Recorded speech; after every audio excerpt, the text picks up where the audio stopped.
Real tea, plastic savage. Ooh, spill that tea. Hey guys, welcome back to my channel. This is another episode of Real Tea Plastic Savage, Hot Topics Under 10, brought to you by Savage World Entertainment. Now, trying to keep it under 10 when there are so many juicy stories in the media right now is gonna be difficult, but we're gonna do it. Now, of course, the Kardashians, the Jenners, and Mr. Kanye West they're taking over my Hot Topics again. But I mean, a lot of you bitches are boring, and these people are keeping the stories going. Speaking of stories, don't get me started on how boring the Real Housewives of Beverly Hills reunion has been, okay? 4 parts and we learned about nothing. And everybody seems shook to speak up. All in all, lately, it's been boring people stirring up BS drama to try and get attention, and then interesting people having crazy headline-breaking news. And so I'm here to find the happy medium. But before we get into all of the messiness, I want to say a couple of positive things. Number 1, Wicked, the musical, is now being made into a film adaptation. So it's going to be like a live action version of Wicked, the Broadway musical, and it will be starring Ariana Grande and Cynthia Erivo.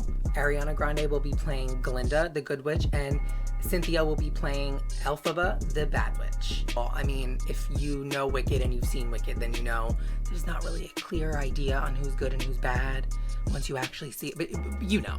Anyway, this is super cute because Ariana Grande has been like a major fan of Wicked her whole life, and there's even tweets from when she was younger, back in like the early, like I think it was like 2010, 2011. She even said that it's her dream job to be able to work in the cast of Wicked and play Glinda. So she literally got her dream role. The only difference is that it's not going to be on Broadway, it's going to be in a movie, which I think is even better.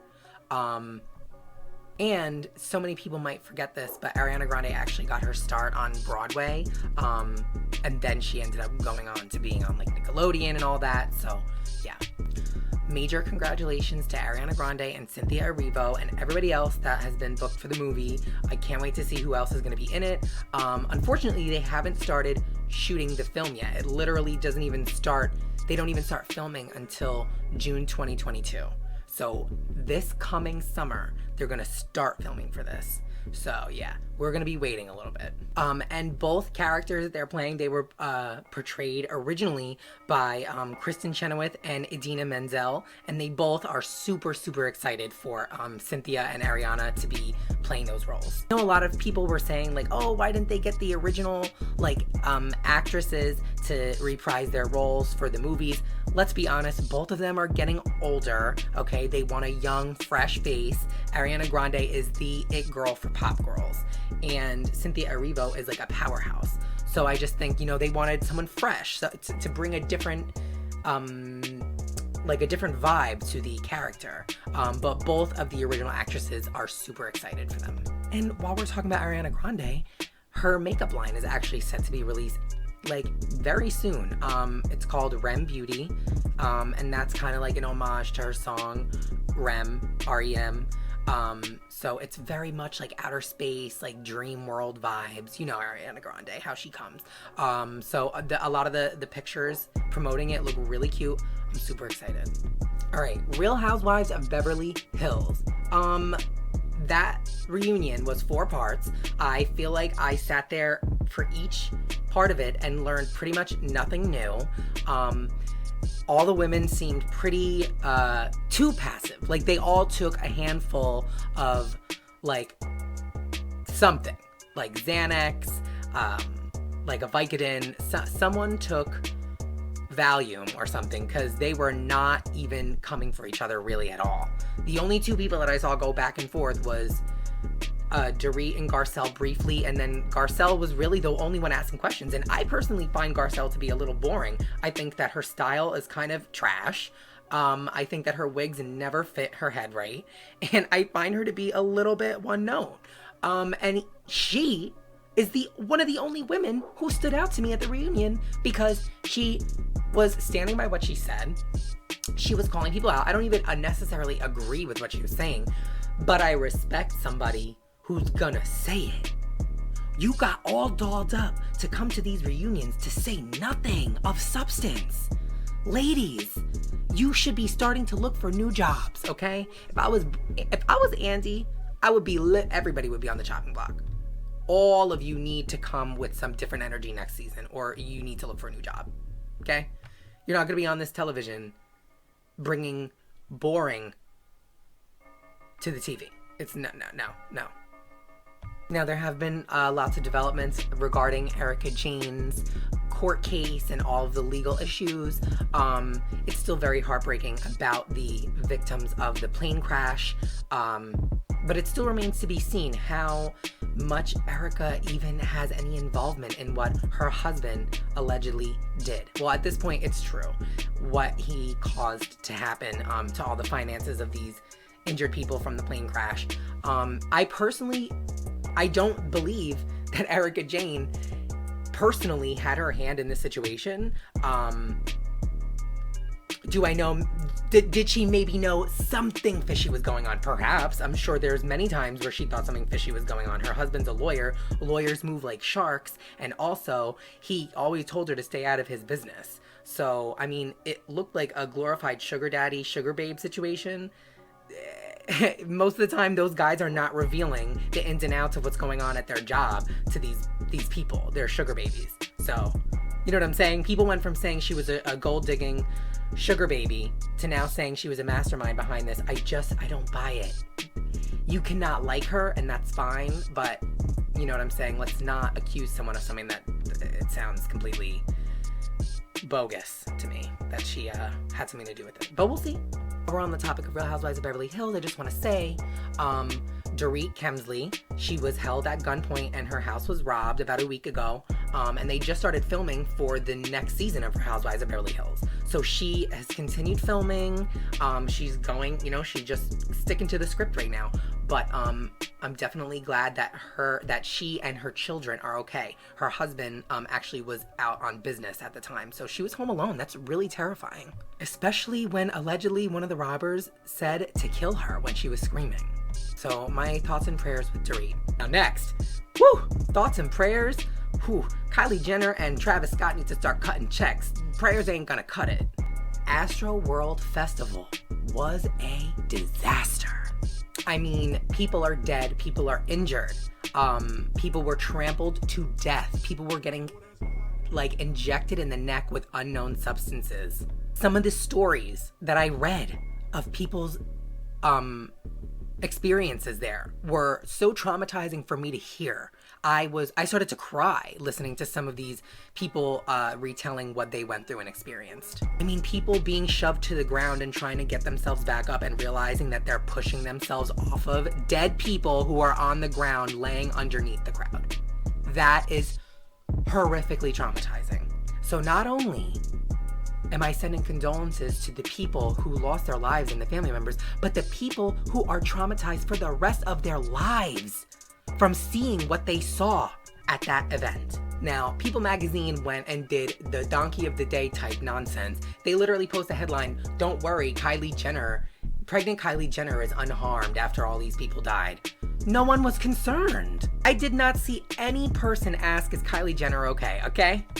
We're all more concerned with how this was able to even happen in the first place. After all the pandemic, everyone is so excited to be going to these festivals and concerts, and for this to be happening? I mean, not for nothing, not to be a hater, but Travis Scott is not bigger than some other name artists, and they haven't had these types of situations go on, so I want to know what exactly caused this. And what's really disturbing is that there are videos of people screaming, "Stop the concert, help," begging cameramen, they're pushing them off, telling them we're not stopping the live stream. There's ambulances, videos of ambulances trying to cut through the crowd. Kylie Jenner's posting it on her story like it's normal. And there's a video of Travis Scott watching a dead or unconscious person get carried out of the crowd while he mumbles and hums some weird "yeah" chant over and over again. People are calling this a satanic ritual. Now, what's even weirder is that it was on Kris Jenner's birthday that this all occurred. Now, on top of all of this, Travis Scott has already gotten into trouble in the past for inciting a riot during one of his concerts, which injured people. Now, stories are coming out that are saying the concert venue themselves agreed to stop the show, and Travis Scott and his management team still insisted on performing the rest of his set. Now, Travis has made statements saying he's committed to helping the families and everything else. And while it seems very nice, a decent little publicity stunt to, make sure you look good, him and Kylie are trying to say that they had no clue that something wrong was going on in the crowd. Anybody with eyes, ears, and a sense of, awareness would have been able to tell that something was wrong. Like, if you see one person fainting in the front row of your concert and, falling to the ground, you should be stopping and saying, somebody help this person. Now, he eventually did when he started to see how, horrific it was looking out there in the crowd. But 37 minutes of you performing still while this was happening? No. Somebody's getting sued. Now, the final thing I did want to talk about, as I am literally about to go over my time limit on here, but it's okay. It's okay, because we got the tea, and I gotta spill it. Kanye West went on Drink Champs, which is a podcast and YouTube channel run by DJ ENF, I believe, and NORE, who is a former rapper. He went on there, and Kanye West is already a controversial person. You already know that. He went on this show and was more controversial than we already assumed he would have been. How much more controversial than can that man get? Well, he showed us. Okay? This man went and grabbed a tombstone. He said one of his biggest regrets was signing Big Sean, and said that when he dies, the writing on his tombstone should say, for signing Big Sean. He called him ungrateful. He said that he's fake, phony. He ran down a list, okay? He basically made sure that people knew that he does not fuck with Big Sean. And he's saying that a lot of it has to do with the way he acted towards him when he was supporting Trump. He said that Jay-Z copied him when they came out with the Blueprint album. This is rap history that he's digging up right now. He said that he made a group text that had Drake, Kim Kardashian, Travis Scott, and all these other people in it. And he texted them all and said, I'm worth more than all of you put together in this group message. What? Why? Why was that necessary? I just don't understand. Out of anything, that has to be the most petty thing that you could do. But I mean, if you really did have the money and all these people were conspiring on you, I guess it's a little shot I would throw in there. But Kanye does sometimes, his level of pettiness spites himself. You get what I'm saying? Sometimes when you try and be the pettiest person in a situation, you make yourself look like a clown. Because if it mattered to you that much, then they win. You get what I'm saying? If it, it's like when someone tries to act like they don't care, but what they do makes it look like they very much do care. He said that the beef with him and Drake was very much real, and that the way Drake beefs with people is he sets it up like war. He said Drake will buy a house down the street from you and will start befriending everybody you know and start texting all the women in your life just to he's strategic, he's going to war with somebody, even if it's a little beef. And to me, look, Drake is a Scorpio, and I know Scorpios are shady people, and they will be like, oh, come here, and they get you with their stinger right from above, and you couldn't even see it coming. But then they get you again, and they get you again, and they get you again. You never know when they're not going to get you. But they're fun, and they are loving, so you keep going back, you see? So as a Scorpio, I get that Drake probably moves pretty shady. I still 100% agree, though. If I'm having an issue with somebody, I want to move careful. I want to move like I'm playing chess. I'm not stupid. I'm not going to just do whatever and let you do whatever. You know what I'm saying? I want to be a couple steps ahead of you. What I do find interesting, though, is that how petty they are. You're really going to be texting all the women in each other's lives? Ugh. It just goes to show you, celebrities act, at the end of the day, they will be just as corny as your deadbeat baby daddy or that guy that you think is a scrub from your hood. You know what I'm saying? So he referenced that, and then he also said the Kim K divorce thing was a publicity stunt, that he still hasn't seen divorce papers from her. They're technically still married, and that all the jokes that she said on SNL were carefully crafted to try and spin a narrative because they want to make him look like the crazy person that she had to divorce. I don't argue with that. But the deeper reason is, why does she need to do that? Why? Because you're crazy and have literally threw her dirty laundry out into the world when you were having a mental breakdown. So of course she has to be careful and very calculating when she's dealing with divorcing you, because look at what you do. Every time that you don't like somebody, you go up and you spill their dirty laundry that they told you in confidence. You know what I'm saying? Of course people aren't going to trust you. Why don't you keep some of these people's secrets for 3 seconds? And don't open your mouth as soon as they hurt your feelings a little bit. So, it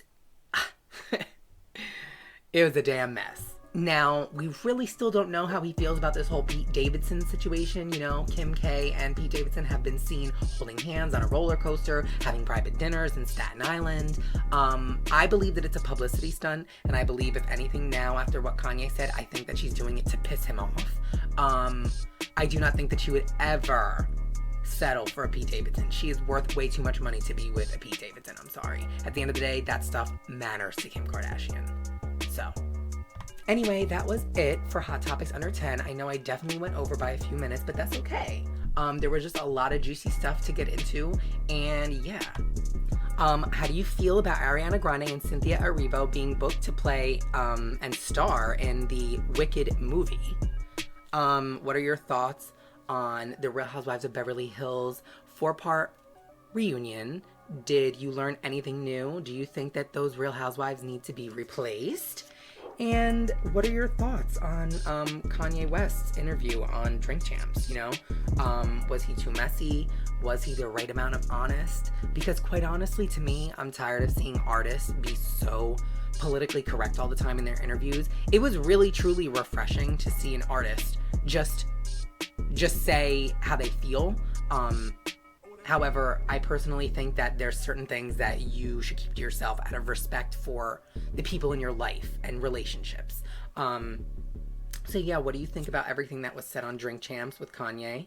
And yeah, let me know your thoughts and comments in the comment section below. Don't forget to like and subscribe. You know what it is.